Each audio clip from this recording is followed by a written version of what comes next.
اعوذ باللہ من الشیطان الرجیم بسم اللہ الرحمن الرحیم لن تنالوا البر حتى تنفقوا مما تحبون وما تنفقوا من شيء فإن الله به علیم۔ اس آیت کا حوالہ میں دے چکا ہوں آیہ بر کے ضمن میں کہ یہ جو نیکی ہے مظاہر نیکی میں سے، عملی نیکی میں سب سے بڑی، سب سے پہلی، سب سے مقدم انسانی ہمدردی، اور انسانی ہمدردی میں اپنا مال خرچ کر سکنا، اور مال بھی وہ کہ جو محبوب ہو، ردی ہو، دل سے اتر گیا ہو، بوسیدہ ہو گیا ہو، وہ کسی کو دے کر اور سمجھا جائے کہ حاتم طائی کی قبر پر لات مار دی میں نے، تو وہ حماقت ہے اپنی جگہ پر۔ لن تنالوا البر حتى تنفقوا مما تحبون، تم ہرگز نہیں پہنچ سکو گے نیکی کے مقام کو جب تک کہ خرچ نہ کرو اس میں سے جو تمہیں پسند ہے۔ وما تنفقوا من شيء فإن الله به علیم، اور جو کچھ بھی تم خرچ کرو گے اللہ کو اس کا علم ہے۔ کل طعام کان حلا لبنی اسرائیل الا ما حرم اسرائیل علی نفسہ من قبل ان تنزل التوراۃ۔ یہ بھی ایک جھگڑا تھا، یہودی کرتے تھے کہ ان کی شریعت میں اونٹ کا گوشت حرام تھا۔ حضور نے آ کر جو حرام چیزوں کا اعلان کیا اس میں اونٹ کا گوشت حرام نہیں ہے۔ ان کا اگر شریعت یہ وہی ہے، اگر شریعت موسوی ہے تو یہ تغیر کیسے ہو گیا؟ اس کی حقیقت بتائی ہے کہ تورات کے نزول سے قبل حضرت یعقوب علیہ السلام کو ذاتی جیسے بات ہوتی ہے کہ شاید ناپسند ہے، انہوں نے اونٹ کا گوشت اپنے اوپر حرام کر لیا تھا۔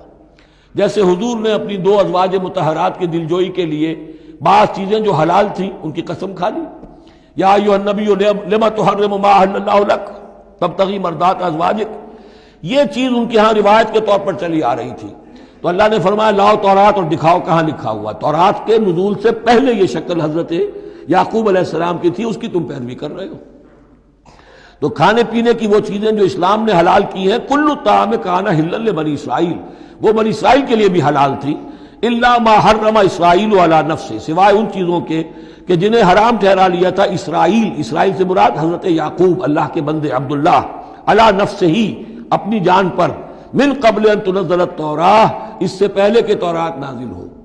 اس لیے کہ یہ تو 300-400-500 سال کا فصل ہے حضرت یعقوب میں اور نزول تورات میں۔ قل فاتوا بالتوراۃ فاتلوها، اے نبی ان سے کہیے تم جو اعتراض ہم پر کر رہے ہو تو لاؤ تورات اور پڑھو اور دکھاؤ، ان کنتم صادقین، اگر تم سچے ہو۔ شریعت تورات کے اندر کہیں بھی اونٹ کے گوشت کی حرمت نہیں ہے۔ فمن افترى على الله الكذب من بعد ذلك فاولئك هم الظالمون، اور جو لوگ اس کے بعد بھی اللہ کی طرف جھوٹ منسوب کرتے رہے تو یہ لوگ ظالم ہیں۔ اب ان سے کیا آدمی گفتگو کرے؟ قل صدق اللہ، کہہ دیجئے اللہ نے جو کچھ کہا صحیح فرمایا۔ فاتبعوا ملت ابراہیم حنیفا، بس پیروی کرو ملت ابراہیم کی جو یکسو تھے، یا یکسو ہو کر، یہ حنیفہ کا لفظ دونوں طرف جا سکتا ہے، ابراہیم کی صفت یا حال حنیفہ، اور یہ اتباع کا حال بھی ہو سکتا ہے۔ فاتبعوا ملت ابراہیم حنیفہ، یکسو ہو کر، بعد کی تمام تقسیمات سے بلندتر ہو کر جو ابراہیم کا طریقہ ہے اس کی پیروی کرو۔ وما کان من المشرکین، اور مشرکین میں سے نہیں تھے۔ ان اول بیت وضع للناس للذی بمکہ، یقیناً پہلا گھر جو لوگوں کے لیے بنایا گیا اللہ کی عبادت کے لیے وہ وہی ہے جو بکہ میں ہے۔ بکہ اور مکہ یہ دو در حقیقت ایک ہی لفظ کے لیے دو پروننسیشن سے۔ ان اول بیت وضع للناس للذی ببکہ مبارکا وہدی للعالمین، برکت والا ہے اور تمام جہان والوں کے لیے ہدایت کا ذریعہ ہے۔ فیہ آیات بینات المقام و ابراہیم، اس میں آیات بینات ہیں۔ ترتیب دیکھ لیجئے، وہاں کے 4 رکوع جو تھے ان میں پہلے اس کا ذکر ہوا تھا، پھر باقی ساری گفتگو تھی۔ یہاں ترتیب الٹ گئی ہے، ساری گفتگو کے بعد اب آخر میں یہ حصہ جو ہے تیسرا اس کا وہ ختم ہو رہا ہے، اس نصف اول کا، اور آخر میں تذکرہ حضرت ابراہیم کا ہے۔ مضامین وہی ہیں، ترتیب بدل گئی ہے۔ فی آیات بینات، اس میں تو بڑی روشن نشانیاں موجود ہیں، مقام ابراہیم جیسے مقام ابراہیم۔ ومن دخلہ کان آمنا، اور جو بھی اس میں داخل ہو جاتا ہے امن میں آ جاتا ہے۔ بدترین پورے عرب کے اندر خوریزی ہوتی تھی، لیکن حرم میں اپنے باپ کے قاتل کو بھی اگر دیکھ لیتے تھے تو کچھ نہیں کہتے تھے۔ یہ ایسی روایت اس حرم کی رہی ہے اور آج تک ہے اللہ کے فضل و کرم سے کہ وہاں پر امن ہی امن ہے، دار الامن۔ من دخلہ کان آمنا وَلِلَّهِ عَلَى النَّاسِ حِجُّ الْبَيْتِ مَنِ اسْتَطَاعَ إِلَيْهِ سَبِيلًا، اور للہ علی الناس، اب لام اور علی کو یہاں نوٹ کر لیجئے، اللہ کا حق ہے لوگوں پر کہ وہ حج کرے اس کے گھر کا، جو بھی استطاعت رکھتا ہو اس کے سفر کی۔ للہ علی الناس، اللہ کا حق ہے لوگوں پر، حج البیت، گھر کا حج کرنا بیت اللہ کا، من استطاع الیہ سبیلا، جو بھی استطاعت رکھتا ہو راستے کی، سفر کی، ومن کفر، اب یہاں کفرہ کے معنی کیا ہوں گے؟ جو استطاعت کے باوجود حج نہیں کرتا وہ گویا کہ کفر کرتا ہے۔ ومن کفر فإن اللہ غنی عن العالمین، تو وہ اللہ تو غنی ہے تمام جہانوں سے۔ قل یا اہل الکتاب لم تکفرون بآیات اللہ، اب آخری یہ آیات ہیں، بڑا ہی انداز جو ہے جھنجھوڑنے کا، اور جیسے کہ پیئرسنگ آئیز کے ساتھ دیکھ کر کسی سے بات کی جائے اور اس کے یعنی نگاہیں گاڑ کر اس پر، قل یا اہل الکتاب لم تکفرون بآیات اللہ، کیوں اللہ کی آیات کا انکار کر رہے ہو؟ واللہ شہید علی ما تعملون، اور جبکہ جو کچھ تم کر رہے ہو اللہ اسے دیکھ رہا ہے۔ قل یا اہل الکتاب لم تصدون عن سبیل اللہ، کہہ دیجئے ہے کتاب والو کیوں روکتے ہو اور روکتے ہو؟ صدا یا سدو دونوں معنی دیتا ہے، لازم بھی متعدی بھی، خود رک جانا، دوسروں کو روکنا۔ کیوں رکتے ہو اور روکتے ہو اللہ کے راستے سے؟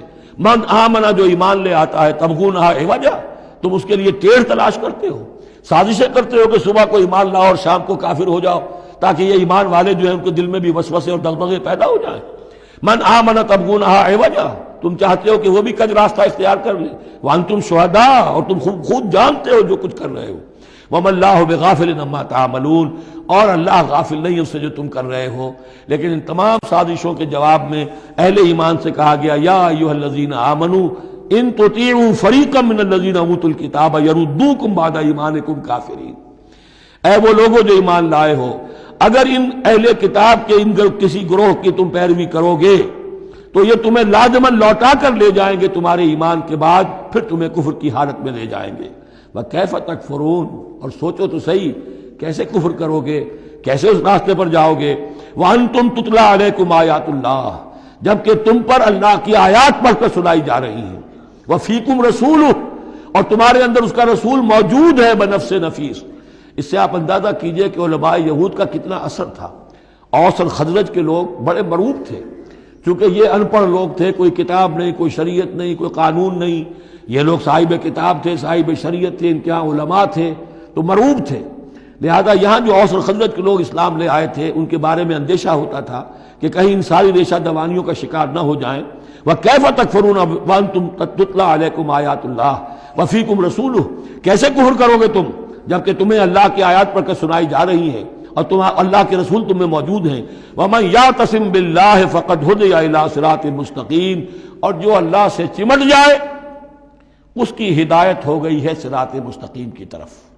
جو اللہ کی پناہ میں آ جائے، جیسے بچہ اگر اسے خطرہ محسوس ہو، شیرخوار بچہ دوڑ کر آ کے ماں سے چمٹ جائے گا، اب وہ یہ سمجھے گا میں قلعے میں آ گیا ہوں، اب مجھے کوئی کچھ نہیں کہہ سکتا، میں اپنی ماں کی گود میں آ گیا، ماں سے چمٹ گیا۔